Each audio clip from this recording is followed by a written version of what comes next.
Hey everybody, I'm here with another guitar video. This is kind of a unique guitar that I picked up recently. Again, I bought it used because I don't buy stuff new very often. I'm too cheap. But I found this used and I bought it, and it's just totally unique. Probably you've never seen one before. Most likely you probably won't see one again. I had never seen one, and in my looking around on the internet, there's a few out there, but they're not very common. This guitar doesn't have a name on it. If you notice the headstock, you can't see it in the lighting there, there's no name on it. No name anywhere on this guitar. It's got a pick guard, and I'll show you some close-up pictures with a bunch of cool stuff that I'll show you here in a minute. But I did some research, found out that this is a guitar. It's a Les Paul style, obviously. It's made by the company called K, or Univox. They branded them under a couple of different names, I guess, and they used to have stickers on the back of them with a model number and whatever, serial numbers and stuff, but those stickers on this one are long gone. It was made probably in the 70s or 80s. Not any real way to tell that I'm aware of, because, you know, who knows. But it's a cool guitar. I picked it up a few weeks ago, and I have not really done anything to it yet. I haven't even changed the strings. I'm guessing these strings are probably 20 or 30 years old.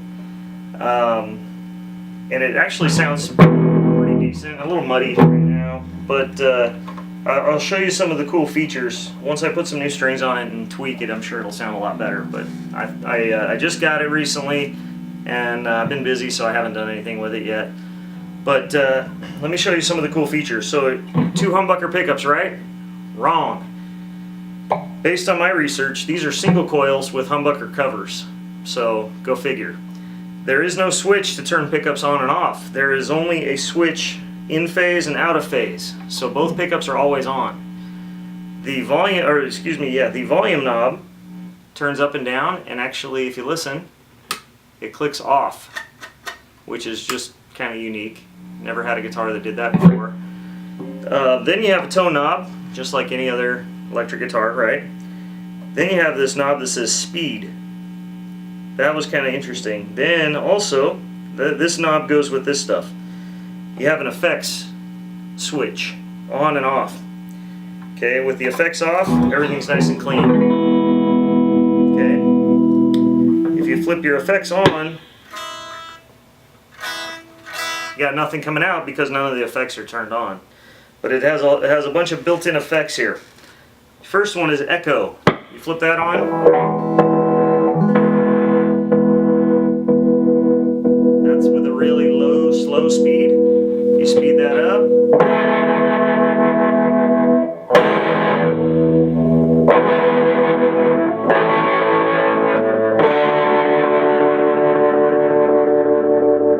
Okay. If you hit this next switch with the echo, it becomes tremolo.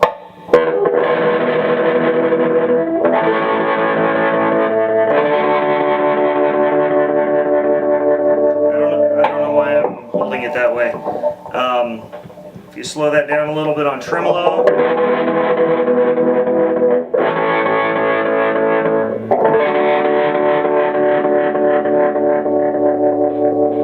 kind of a unique thing. We'll flip those off, and down here you have one that is a whirlwind.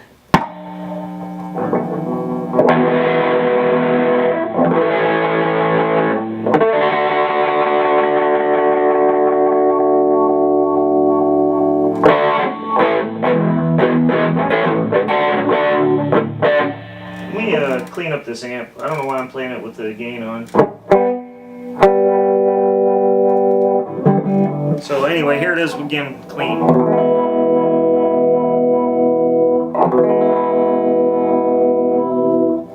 And then if you flip that middle switch with the whirlwind, it becomes a wah.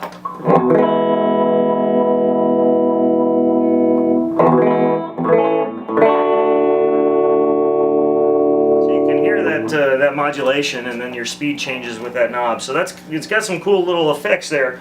Now the one that I like the best, if we flip all those off, it's got one here that says fuzz, and it's just a distortion effect built into the guitar instead of a pedal. And I think it actually sounds pretty good.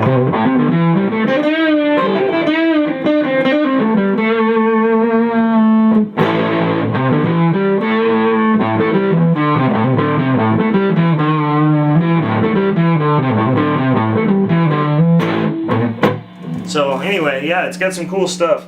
You can mix and match. You can do some fuzz with some echo.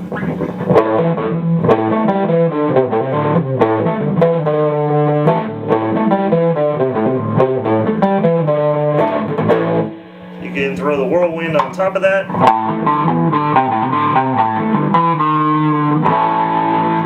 And you can just flip them all on and go crazy.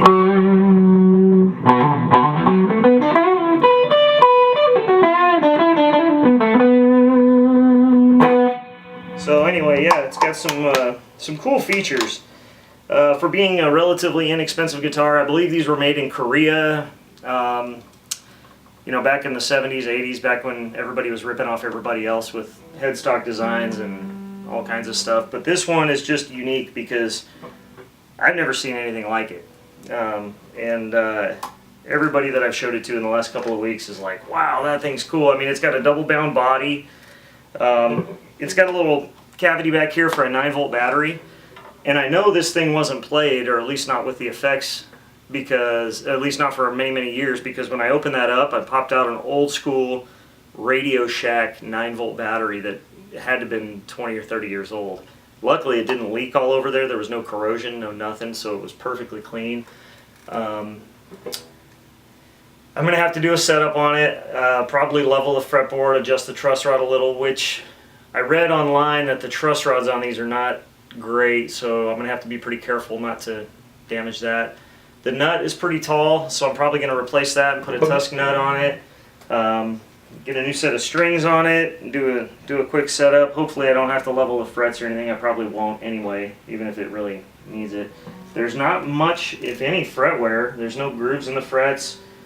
They don't look flat on top, so I mean, it's probably not been played much. It's been sitting in somebody's closet. And I got this with the original hard shell, like, it looks like one of those Gibson chainsaw cases, sort of, except inside it says Sears and Roebuck, because apparently Sears sold these guitars.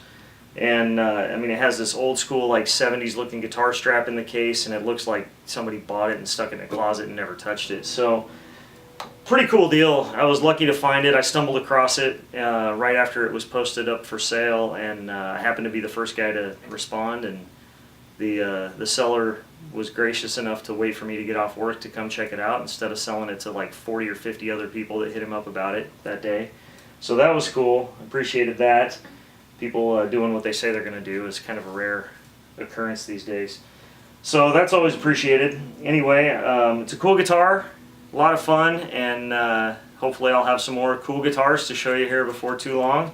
Maybe some drums. I also like drums a lot, so maybe I'll have some drum videos, or you know, if I come across anything unique or cool that's worth sharing, then maybe I'll make some more videos of it.